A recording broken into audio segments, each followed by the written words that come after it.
Olá, olha só. Já pararam para pensar como é que um país, um só, consegue ter de tudo? Uma floresta que parece um pulmão gigante, uma savana que é a mãe de rios enormes e até um semiárido que contra tudo e todos floresce. Bom, é exatamente isso que a gente vai fazer hoje.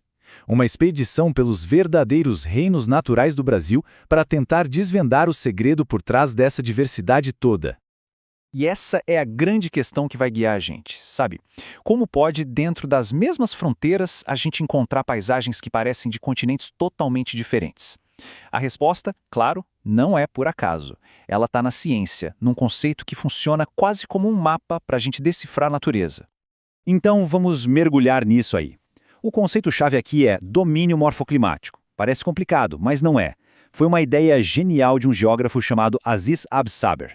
Pensa assim, é como se fosse a receita de uma paisagem. O relevo, o clima, a vegetação, os rios, nada disso está ali por acaso, de forma isolada. São, na verdade, peças de um quebra-cabeça gigante que se encaixam perfeitamente. E juntas, elas criam um ambiente com uma personalidade única, um todo coerente. Beleza. Com essa receita em mãos, a nossa jornada pode finalmente começar. A gente vai explorar os 6 grandes reinos naturais, os domínios que formam esse mosaico incrível que é o Brasil. Olha só o nosso roteiro. A gente começa pela Amazônia, aquela estufa imensa. Depois, vamos para as savanas do Cerrado. De lá, para os poéticos mares de Morros no litoral. E mergulhamos no sertão resiliente da Caatinga. E para fechar, descemos para os planaltos de Araucárias e os campos abertos lá do sul. Então, se preparem, porque cada parada dessas é um mundo à parte. E a nossa primeira parada é o domínio amazônico. O apelido, a Grande Estufa, não podia ser mais perfeito, não é? Só de ouvir a gente já se sente naquele ambiente onde o calor e umidade estão por toda a parte, ditando absolutamente todas as regras do jogo. E aqui a gente vê aquela receita funcionando na prática. Pensa só, o clima equatorial, isso significa calor e chuva o ano inteiro. Esse é o motor que alimenta a floresta mais densa e com mais vida do planeta. E toda essa água, em um volume que é difícil até de imaginar, vai esculpindo o relevo, formando planícies e, claro, a maior bacia de rios do mundo. É um sistema em que uma coisa alimenta a outra, sabe? Um ciclo de vida e de água que não tem igual. Ok, agora a gente sai da umidade constante da Amazônia e viaja direto para o coração do Brasil, o Cerrado. Muita gente acha que é só a nossa savana, mas o apelido dele, o mais importante de todos, revela a sua função vital, o berço das águas. E o ponto-chave aqui é justamente a água. Mesmo com o inverno bem seco, é lá nos planaltos do Cerrado que nascem os rios que vão alimentar outros ecossistemas gigantes a milhares de quilômetros de distância. O Pantanal, a Bacia do Prata, todos dependem daqui. E a vegetação? Aquelas árvores de casca grossa, meio tortas, aquilo é uma verdadeira obra de arte da adaptação, perfeita para aguentar essa gangorra de estação chuvosa e estação seca. Nossa expedição continua. Agora a gente vai para a faixa litorânea do Brasil, para uma paisagem que é tão, mas tão única, que o nome já é pura poesia, o domínio dos mares de Morros.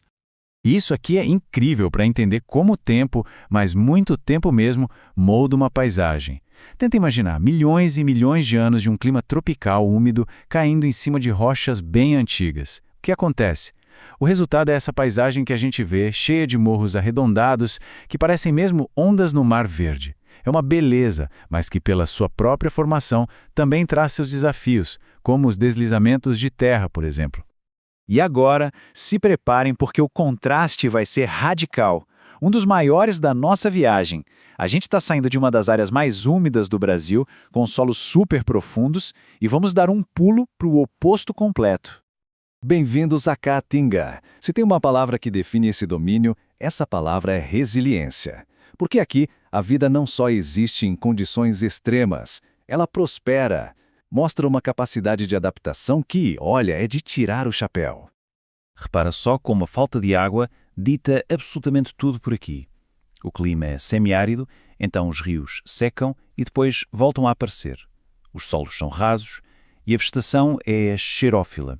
São os cactos, os arbustos cheios de espinhos, plantas que parecem mortas na seca, mas que, na primeira chuvinha, explodem em vida. É um ecossistema que pulsa, sabe? Ele vive no ritmo da água. E é mais uma mudança radical de cenário. Nossa jornada agora desce para o clima mais ameno do sul do Brasil. E lá a paisagem é marcada por uma árvore que é um verdadeiro ícone majestosa, a araucária. Aqui, a receita do lugar é outra completamente diferente.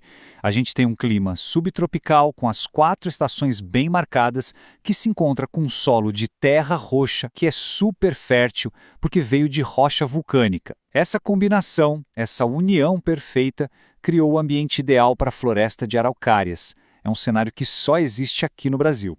E chegamos à nossa última parada dos grandes domínios, lá no extremo sul do país.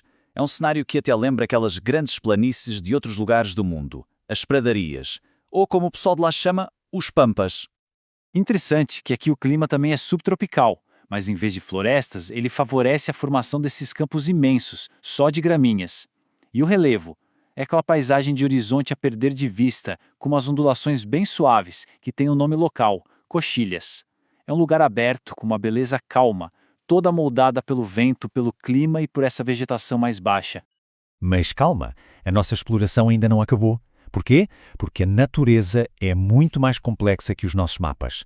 Ela não desenha linhas retas e fronteiras rígidas. Pelo contrário, existem lugares fascinantes onde esses mundos todos que a gente viu se encontram e se misturam. O nome técnico para isso é faixas de transição, ou ecótonos. Pensa nelas como as fronteiras da natureza. São lugares onde as características de um domínio vão, aos poucos, se misturando com as do domínio vizinho. E o que isso cria? Ambientes híbridos, misturados, com uma riqueza biológica que é assim, fora do comum. O exemplo mais famoso de todos, o Pantanal. Olha que interessante, o Pantanal não é um domínio próprio, ele é uma planície inundável gigante que recebe influências da Amazônia, do Cerrado e até do Chaco. É essa mistura de águas, de solos, de espécies de todos esses lugares que cria uma das maiores biodiversidades do mundo. E esse mesmo fenômeno acontece em outros lugares, como na Mata dos Cocais e no Agreste, sempre criando paisagens que são únicas. Certo?